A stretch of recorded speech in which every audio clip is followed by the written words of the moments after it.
I'm gonna be honest with you guys. I am already out of ideas for videos. I mean, I started with a 30-minute long upload.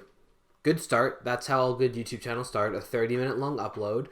And then I'm burnt out. This is my I'm burnt out video. So I figured, we'll take it easy today and you guys can help me pick a new video game to buy. I recently beat God of War and I don't know, I'm in the market for some new entertainment. So why don't you help me out? All right, let's take a look at what we can find. I personally have the PS4, the Xbox One, and the Nintendo Switch, which either means I'm very wealthy or I'm just bad with money.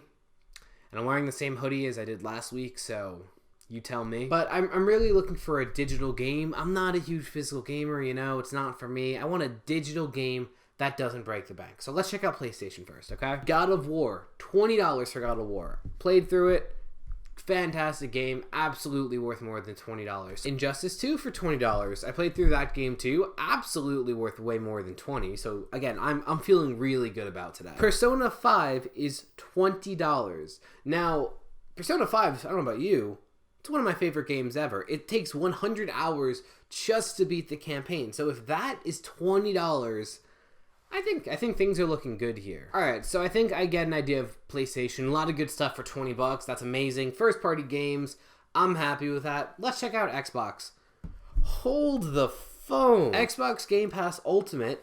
Don't know if you've heard of it if you're into gaming. I guess it's more of an elusive deal rather than the thing that's keeping Xbox alive right now. So for $14.99 a month, you get access to over 100 games, a lot of which are exclusives. You get to play them on your PC, which I'm too poor to have, Xbox, and mobile devices. And you get Xbox Gold, which comes with free games every month.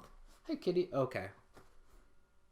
I had to leave too, don't worry. And all of that is for the price of one amazing game on PlayStation. I am feeling good about my choices today. Let's head over to Nintendo. Wii U port for $60, Wii U port for $60, Wii U port for $60, Wii U port for $60. Good game that's a few years old, but absolutely should not still be $60. Great game that's a few years old, but absolutely should not still be $60.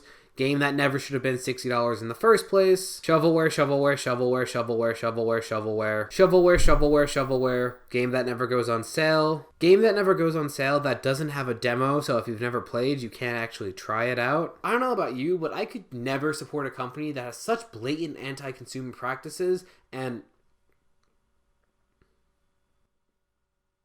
Mom, I need the credit card! No, it's really important this time. No, you don't understand. Minecraft Steve is in Smash. PlayStation, Xbox, PC, Nintendo. Long ago, all gamers lived together in harmony. Except PC gamers who always have to make sure that their version of gaming is the best. Graphics. But graphics. Yeah, but how are your graphics, though? What do you mean you don't want to spend $2,000 for slightly better graphics than a $300 machine? That's insane. But then, everything changed when the Wii U released. About a decade passed and my brother and I discovered the newest console, a hybrid called Switch. And although he has a lot to learn before he's ready to game with anyone, I believe Switch could change the world. But it won't. Nintendo is just so out of touch. You ever notice that? And I say that as someone who witnessed Xbox One back in the day where you just couldn't share games and PlayStation just absolutely annihilated them in response. Now, I say this as... What you looking at? And I say this as someone who's actually a really big fan of Nintendo. I mean, I didn't buy these amiibo just for this video. That would be extremely wasteful. I actually collect them, which is equally wasteful and just a tad more sad. But I feel like we've kind of fallen into this cycle with Nintendo now where they continuously show how out of touch they are and how little they care about their consumers. And because it's Nintendo and they made our favorite childhood games, we kind of are just okay with it. Like, I don't know. I've had a very long relationship with Nintendo. I've spent easily over $1,000 on Nintendo products in my life, and yet I feel like my relationship with Nintendo is exactly like everyone's high school relationship. Seriously, think back to your high school relationship for a minute. Does this sound familiar? They never call when they say they will. you suddenly go long periods of time without hearing from them at all. They don't appreciate you and your intelligence and dismiss any concerns you have about the relationship. And every time you decide that you're ready to break up with them and move on to your next big relationship, they make some big meaningful gesture that just ropes you back in. But there's always a catch. And that's the thing about Nintendo. There's always a catch. Like, think about the last time you read good news from Nintendo where there wasn't some really big catch. Like, oh, Super Mario 3D All-Stars is coming out for $60. That's insane. That's one of the best releases of all time. Oh, there's no Galaxy 2 and they're only selling it until March 31st for reasons. Wow, Pokemon Go, something that's going to let us catch Pokemon in the real world. That's incredible. Oh, battling and trading aren't going to be out for several years. Wow, Pokemon games are coming to the Switch. This is insane. Oh, it's another remake of Kanto.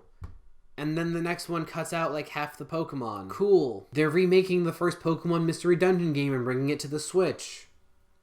Actually, I have nothing bad to say about this one. I really loved that game. I got a lot of time out of it. I think it's like my 5th most played game on the Switch, so that one was good. But much like a high school relationship, when I first noticed a huge flaw with Nintendo, it kind of shattered my image of them, and it kind of made a lot of their other flaws more apparent. But that's not to say Nintendo always gets it wrong. I mean, the Wii U and 3DS had this thing called the Virtual Console. For those of you who don't know, the Virtual Console was this subsection of the Nintendo eStore that lets you play retro games for a heavily discounted price. And because of that, I was able to play old games like Mario 64 and Pokemon Snap from my childhood.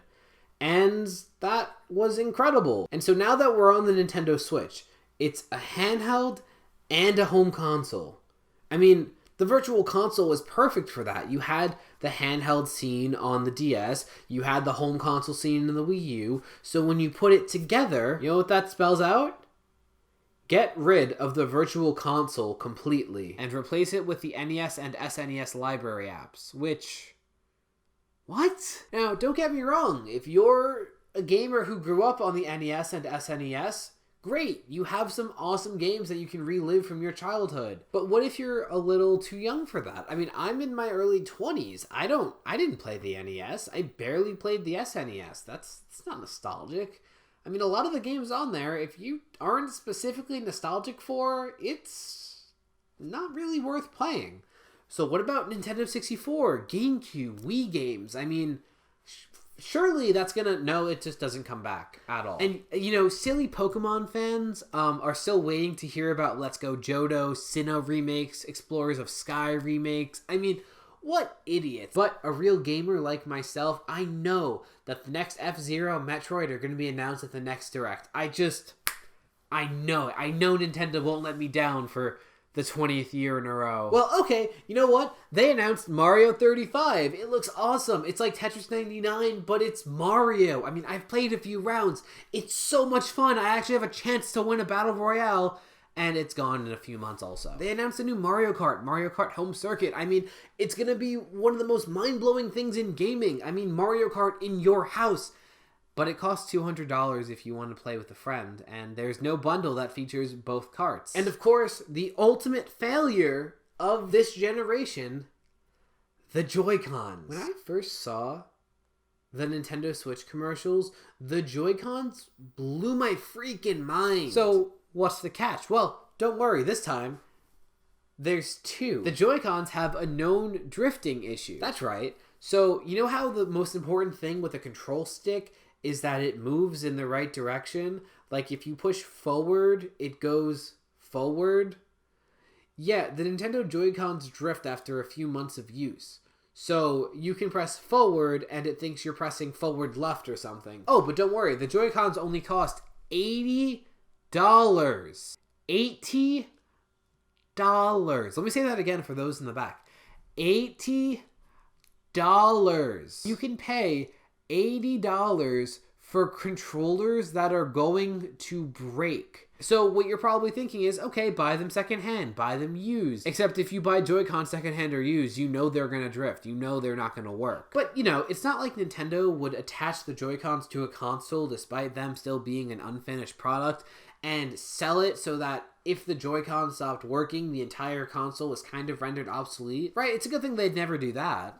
And, I mean, also, it's a good thing Nintendo would never say that they don't think it's a big deal when the controllers cost $80. Like, imagine paying $80 for a meal at a restaurant, but you have to eat it standing up, and when you tell them that you don't think that's really a good business model, they tell you they don't see the problem when you spent $80. $80. If you work minimum wage, it takes...